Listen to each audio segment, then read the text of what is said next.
I am Edward R. Torres, applied for the position of electronics engineer in our company. And here are some information about me. I live at 68 Mateo Modesto Street, Barangay Pag-asa, Mandaluyong City. I am 18 years old, born on April 17, 1996 at Our Lady of Lourdes Hospital in Manila. I am single, 5 feet and 5 inches in height, and I am weighing 60 kilograms. Also, I am a Roman Catholic. My mother is Anbles R. Torres, and she's working as a credit and collection head. My father is Edgardo Torres, and he just stays at our home.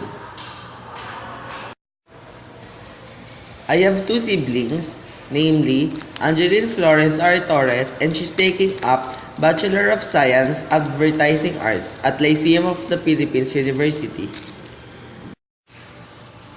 And Francis Aaron R. Torres, and he's taking up Secondary Education, major in Physics at Philippine Normal University.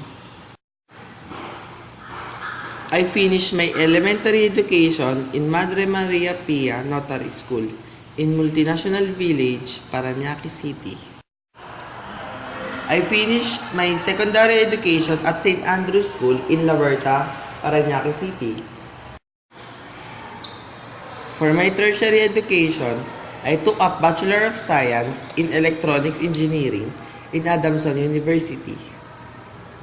I am deeply interested in current affairs and also reading about science and fiction. You can reach the following persons as my references.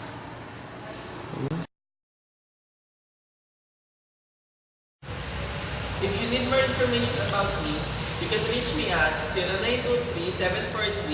0923-743-2215 or email me at gerard.ye@gmail.com at your convenience. Thank you for your kind consideration.